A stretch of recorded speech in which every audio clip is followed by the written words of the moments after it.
بسم اللہ الرحمن الرحیم۔ اللہ تبارک و تعالیٰ کے پاکیزہ نام سے آغاز کرتے ہیں جو بہت مہربان نہایت رحم والا ہے۔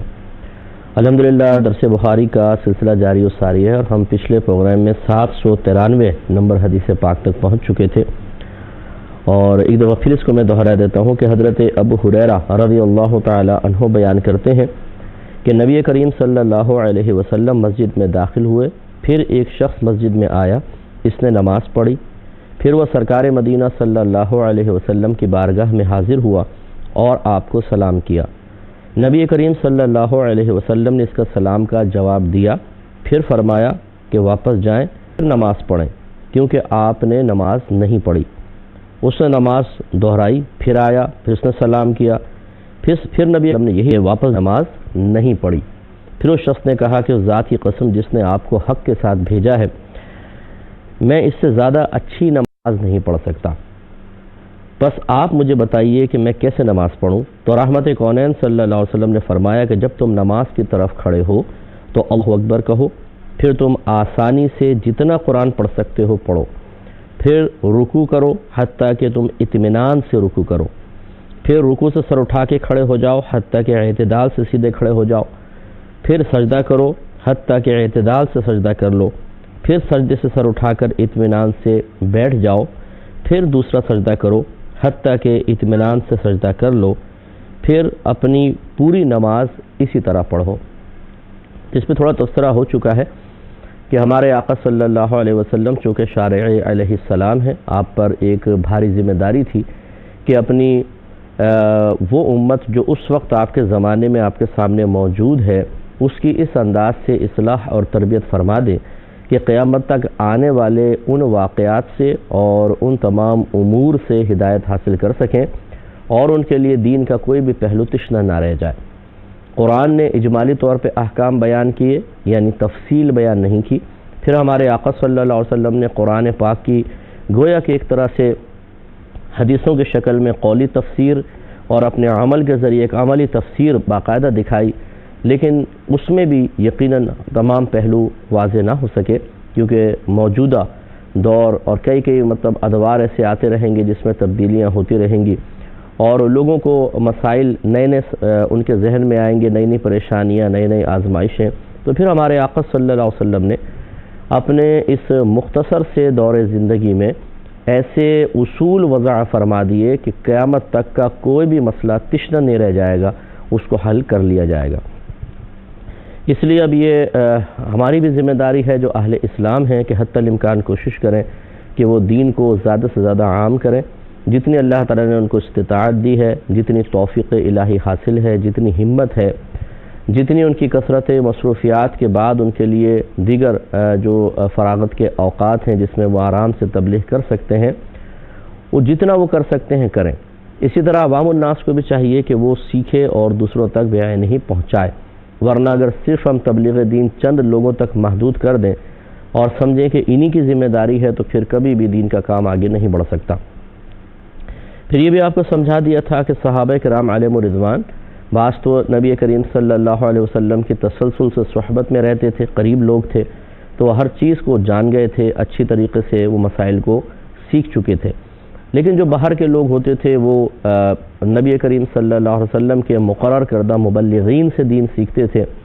اور وہ مبلغ ایسے ہوتے تھے کہ جتنا سیکھا سرکار سے وہ چلے گئے اپنے قبیلے میں سکھا دیا،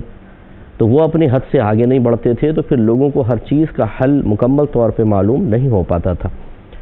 اور یہ بھی ہوتا ہے، آپ نے دیکھا ہوگا کہ بعض اوقات ایک عالم ایک بات سمجھاتا ہے، کوئی اپنی سمجھ کے مطابق کیسا سمجھتا ہے، کوئی کیسا سمجھتا ہے، اس کے تقاضے کے مطابق عمل کر لیتا ہے۔ تو اب یہ نہیں تھا کہ جو مبلغ رسول صلی اللہ علیہ وسلم جو انہوں نے اسی طرح نماز کی تعلیم دی ہوگی تو وہ سمجھ نہ سکے یہ شخص جو تھے، اور انہوں نے جس طرح سیکھا، اور اب جب موقع آیا کہ رحمت کونین صلی اللہ علیہ وسلم کے سامنے پہنچے تو سرکار نے باقاعدہ آپ کی اصلاح فرمائی۔ تو اسی طریقے سے عام لوگ بھی ہوتے ہیں کہ ہر ایک نے سب چیزیں سیکھی نہیں ہوتی، ان کو سکھانے کی ضرورت ہوتی ہے، لیکن ان چیزوں کو بنیاد بنا کر اگر کوئی یہ عذر پیش کرے کہ دیکھیں جی بعض صحابہ تھے انہیں بھی نہیں معلوم تھا تو سرکار نے ان کو سکھایا، اس طرح ہمیں بھی نہیں پتہ تو علماء کو چاہیے ہمیں سکھائیں، تو جواب اس کا یہ ہے، یا پہلی بات تو یہ کہ آپ کا خیال ایک لحاظ سے درست اور دوسرے لحاظ سے غلط بھی ہے۔ وجہ اس کی یہ ہے کہ وہ نیا نیا دور اسلام تھا اور آہستہ آہستہ علم عام ہو رہا تھا، اس لیے اس وقت کسی کا بعض مذہبی تعلیمات سے نا آشنا رہ جانا کوئی قابل تعجب بات نہیں، لیکن 1500 سال میں جو دین اسلام پر کام ہو چکا، جو علماء نے کتابیں لکھ دیں، جس طرح ہر زبان میں دین کو عام فہم اور آسان کر دیا گیا، اس کے بعد اگر کوئی ان مراجع تک نہ پہنچے، ان ذریعوں تک نہ پہنچے، اپنی کثرت مصروفیات کو یا اپنی غفلت کو یا اور جو ایکٹیویٹیز ہیں ان کو بنیاد بنا کر ان سے دور رہے، تو پھر بتائیے قصور کس کا ہے؟ عالم کو آپ کے گھر پر آ کے دستک دے کے تو زبردستی آپ کو علم نہیں سکھا سکتے نا، اور کہاں کہاں جائیں گے، کس کس کے پاس جائیں گے؟ اس لیے میرے آقا صلی اللہ علیہ وسلم نے مکلف بنا دیا ہر مسلمان مرد کو، ہر مسلمان عورت کو، کہ وہ خود دین سیکھے۔ طلب العلم فریضۃ علی کل مسلم، علم کا سیکھنا ہر عاقل بالغ مسلمان مرد اور عورت پر فرض ہے۔ تو لہٰذا ہم لوگوں کو چاہیے کہ ہم علم کو سیکھیں، اور میں نے پہلے بھی وضاحت کی کہ معلومات میں اور علم میں فرق ہوتا ہے۔ معلومات کا مطلب کسی ایک ٹاپک یا کسی ایک شعبے سے متعلق چند چیزیں جان لینا، اس کو معلومات کہہ دیں گے، ہے یہ بھی علم، لیکن یہ معلومات کے درجے میں آتا ہے۔ اور ایک ہوتا ہے کہ آپ کسی ایک ٹاپک کو لے کے اس کو ہر پہلو سے اچھی طریقے سے اس کو جانیں۔ مثال کے طور پہ کسی نے یہ سیکھ لیا جی وضو جو ہے پیشاب کرتے ہیں وضو ٹوٹ جاتا ہے، بس، تو اس کو ہم کہیں گے یہ معلومات۔ ہاں، اگر وہ پورا وضو ٹوٹنے کے تمام جتنے اسباب ہیں ان سب کو جان لے، باقاعدہ سیکھ لے، تو ہم کہیں گے کہ اس کے پاس وضو ٹوٹنے کا علم آ گیا ہے، پھر اس کو علم کہیں گے۔ تو ہمارے مسلمانوں کا المیہ یہ ہے کہ یہ معلومات پہ بھروسہ رکھتے ہیں، علم پر نہیں۔ کون ہم میں سے ایسا ہے جو باقاعدہ کسی عالم دین سے سیکھے، باقاعدہ دینی کتابیں پڑھے؟ یہ ہماری بہت بڑی کوتاہی ہے، اور اس کا خمیازہ گھر والے بھی بھگتتے ہیں، کہ جب گھر کا سرپرست ہی بیچارہ سے فرصت نہیں ہے دین سیکھنے کی، تو پھر بیوی بھی جاہلہ، پھر بچے بھی بیچارے ایسے ہی ہیں۔ پھر بروز قیامت جب یہ بیوی اور بچے اللہ تعالیٰ کی بارگاہ میں اپنے جاہل رہ جانے کے سلسلے میں اس سرپرست کا دامن پکڑیں گے، تو پھر اس کو احساس ہوگا کہ یہ میں نے کیا کر دیا تھا، لیکن وہاں پچھتانا نافع نہیں ہوگا۔ اس لیے ذمہ داری گھر کے سرپرست کی ہے کہ وہ باقاعدہ ایسا اہتمام کرے کہ اس سے بیوی بچے علم دین سیکھیں، اور علم سیکھیں معلومات میں۔ اب جیسے یہ پروگرام ہے درس بخاری ہے، یا میرا احکام شریعت پروگرام، یا اور آپ میڈیا پہ جو پروگرامز دیکھتے ہیں، ان سے معلومات آتی ہیں، علم نہیں۔ ہاں، احکام شریعت پروگرام میرا ایسا ہے کہ جس میں شروع میں میں علم ہی سکھانے کی کوشش کرتا ہوں، یعنی ایک ٹاپک لیتا ہوں، اس سے متعلق مسائل، لیکن وہ ایک ہی نشست میں ختم نہیں ہوتا،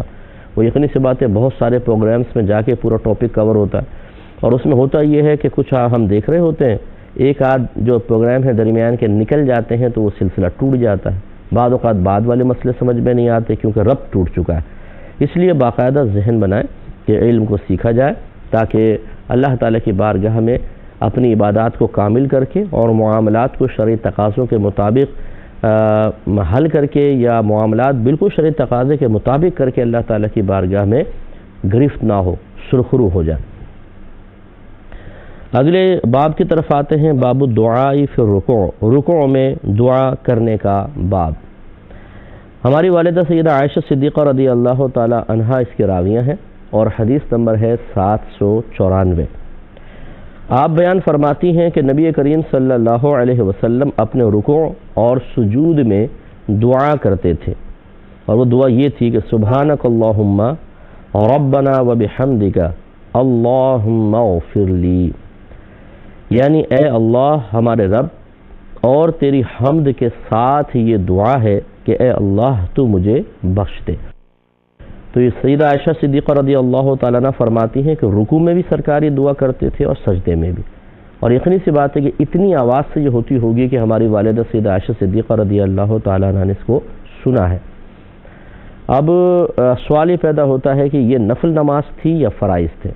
تو بعض علماء کہتے ہیں کہ سرکار اور بعض نے ان کو صرف سنن اور نوافل کے ساتھ خاص کیا ہے، کیونکہ فرض میرے آقا صلی اللہ علیہ وسلم جماعت کے ساتھ ہی پڑھتے تھے، اور جب آدمی جماعت سے نماز پڑھتا ہے تو میرے آقا صلی اللہ علیہ وسلم کی عادت قریب سے نماز گزری تھی کہ سید دو عالم صلی اللہ علیہ وسلم ارشاد فرماتے ہیں کہ میرا بھی دل چاہتا ہے کہ میں نماز کو لمبا کروں، لیکن پھر میں مدینے کے کسی گھر سے بچے کے رونے کی آواز سنتا ہوں، تو اپنے پیچھے کھڑی ہوئی اس کی ماں کی قلبی بے چینی اور بے قراری کو محسوس کر کے اپنی نماز کو مختصر کر دیتا ہوں۔ تو اس لیے اب یہ دعائیں وغیرہ اگر سجدوں میں اور رکوع میں کریں گے تو طویل نماز ہو جائے گی، اس لیے یہ بات قرین قیاس ہے کہ یہ سنن اور نوافل میں سرکار صلی اللہ علیہ وسلم کرتے تھے، فرائض میں نہیں۔ تو اس لیے کوشش یہی کرنی چاہیے اگر آپ کرنا چاہیں تو سنن اور نوافل میں یہ دعائیں کر لیں، جو بھی وہ نبی کریم صلی اللہ علیہ وسلم سے منقول دعائیں، پرٹیکولر یہی دعا نہیں، کوئی بھی ایسی دعا جس میں آخرت کے بارے میں سوال ہو، بخشش و مغفرت کے معاملات ذکر کیے گئے ہوں، وہ آپ بالکل کر سکتے ہیں، لیکن جب آپ فرض پڑھیں اور خصوصاً امام حضرات انہیں تھوڑا سا احتیاط ہی رکھنی چاہیے۔ اگلے باب کی طرف آتے ہیں کہ باب ما یقول الامام ومن خلفہ اذا رفع رأسہ من الرکوع، امام اور مقتدی جب رکوع سے سر اٹھائیں تو کیا کہیں، اس کا باب۔ حضرت ابو ہریرہ رضی اللہ تعالی عنہ کہتے ہیں کہ جب نبی کریم صلی اللہ علیہ وسلم نے جب آپ سمع اللہ لمن حمدہ پڑھتے یعنی رکوع سے اٹھتے ہوئے تو کہتے ربنا ولک الحمد، اور آپ جب رکوع کرتے اور جب رکوع سے سر اٹھاتے تو اللہ اکبر کہتے، اور جب دو سجدوں سے کھڑے ہوتے تو اللہ اکبر کہتے۔ اب یہاں پر دیکھیں یہ ہے کہ جب رکوع کرتے اور رکوع سے سر اٹھاتے تو اللہ اکبر کہتے،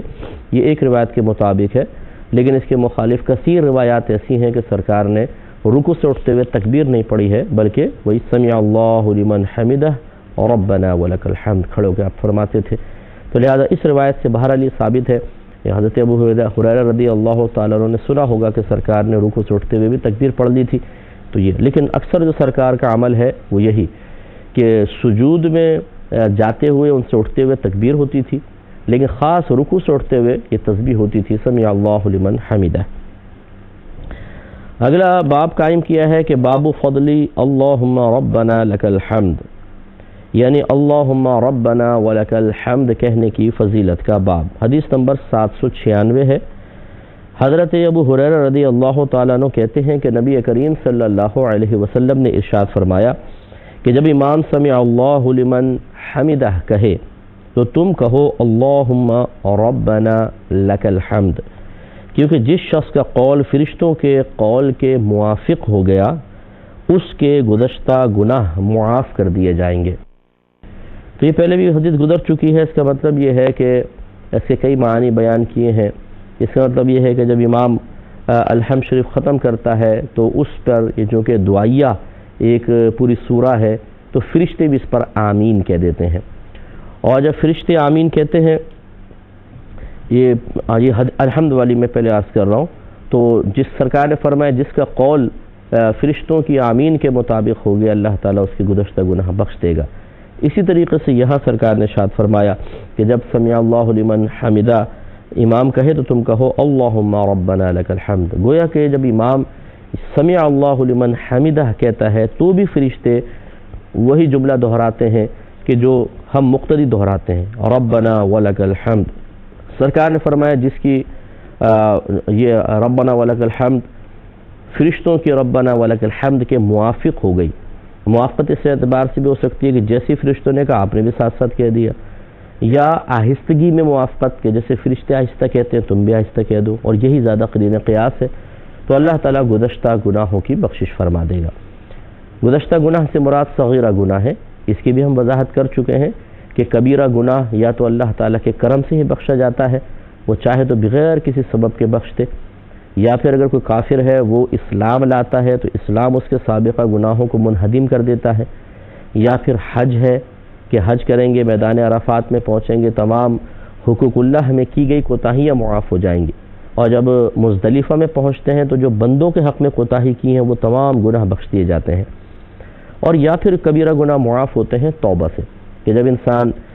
شریعت کے تقاضے کے مطابق کامل توبہ کرنے میں کامیاب ہو جاتا ہے تو ہمارے آقا صلی اللہ علیہ وسلم نے ارشاد فرمایا کہ وہ اپنی ماں کے پیٹ سے وہ بالکل ایسا ہو جاتا ہے گناہوں سے پاک و صاف جیسے آج ہی اپنی ماں کے پیٹ سے پیدا ہوا ہے۔ تو اس لیے یہ جو اس قسم کی جو احادیث کریمہ ہیں کہ وضو کریں گے گناہ جھڑ جائیں گے، آپ مسجد کی طرف جا رہے ہیں ہر قدم پہ آپ کے گناہ بخشے جائیں گے، اگر آپ ایک دفعہ درود پاک پڑھتے ہیں تو 10 گناہ بخشے جاتے ہیں، ان میں گناہ صغیرہ مراد ہوتا ہے۔ اگلی یہ باب کا کوئی عنوان قائم نہیں کیا، اور یہ آپ کو پتہ ہے کہ بخاری رحمۃ اللہ علیہ کی عادت ہے جب کوئی باب قائم نہیں کرتے ہیں تو علماء نے یہ فرمایا کہ اس کا مطلب یہ ہے کہ اس حدیث کا باب بھی پچھلی والا ہی باب ہوگا۔ تو 797 نمبر حدیث پاک ہے۔ حضرت ابو ہریرہ رضی اللہ تعالی عنہ کہتے ہیں کہ میں ضرور نبی کریم صلی اللہ علیہ وسلم کی نماز کے قریب نماز پڑھوں گا۔ نماز کے قریب نماز پڑھنے کا مطلب یہ کہ جیسے سرکار نے پڑھی بعین ہی ویسی پڑھوں گا، یعنی بہت ہی ملتی جلتی، قریب قریب۔ اور یہ لفظ اس لیے کہے کہ یہ ہو سکتا ہے کہ تھوڑا بہت فرق ہو جائے، اس سے سرکار کی نماز کے قریب نماز پڑھوں گا۔ بس حضرت ابو ہریرہ رضی اللہ تعالی عنہ ظہر کی دوسری رکعت میں اور عشاء کی نماز میں اور صبح کی نماز میں سمع اللہ لمن حمدہ کے بعد دعائے قنوت پڑھتے تھے۔ اس میں مومنوں کے لیے دعائے خیر کرتے اور کفار پر لعنت کرتے تھے۔ تو دعائے قنوت کیوں پڑھتے تھے یہ میں ابھی عرض کرتا ہوں، اس کے بارے میں تھوڑی سی تفصیل۔ ایک اور پہلے حدیث پاک لے لیں۔ اس سے دیکھیں یہ ثابت ہوا کہ ظہر کی دوسری رکعت میں اور عشاء کی نماز میں اور صبح کی نماز میں آپ فرماتے ہیں کہ سمع اللہ لمن حمدہ کے بعد دعائے قنوت پڑھتے تھے۔ تو گویا کہ رکوع سے اٹھے، اس کے بعد دعائے قنوت ہاتھ اٹھا کے، جیسے آج کل آپ دیکھیں کہ حرمین وغیرہ کے اندر بھی اسی طرح ہوتا ہے، فجر کی نماز کے بعد کافی دیر تک دعائے قنوت پڑھتے رہتے ہیں۔ فجر کے اندر پڑھتے ہیں، ابھی نمازوں میں نہیں، اس میں 3 نمازوں کا ذکر ہے۔ لیکن اگلی حدیث دیکھیں، حضرت انس رضی اللہ تعالی عنہ کہتے ہیں کہ مغرب اور فجر میں دعائے قنوت پڑھی جاتی تھی۔ الفاظ یہ ہیں کہ کان القنوت فی المغرب والفجر، کہ مغرب اور فجر میں قنوت ہی جاتی تھی۔ چونکہ یہ پاسٹ کا لفظ ہے تو اس سے استدلال یہی کیا ہے علماء احناف نے کہ پہلے پڑھی جاتی تھی، بعد منسوخ ہو گئی۔ تو امام اعظم ابو حنیفہ رضی اللہ تعالیٰ عنہ کے نزدیک یہ نبی کریم صلی اللہ علیہ وسلم سے ثابت ہے۔ یہ قبیلہ رغل اور زکوان ایک قبیلہ تھا جس کے خلاف سرکار نے اس طرح دعائے قنوت ضرور پڑھی ہے، ان کے خلاف دعا فرمائی ہے، دعائے قنوت ضرور پڑھی ہے، ان کے خلاف دعا فرمائی ہے حالت نماز میں، لیکن بعد میں اس کو ترک فرما دیا۔ اس کی تفصیل عرض کریں گے لیکن نیکسٹ پروگرام میں۔ وآخر دعوانا ان الحمدللہ رب العالمین۔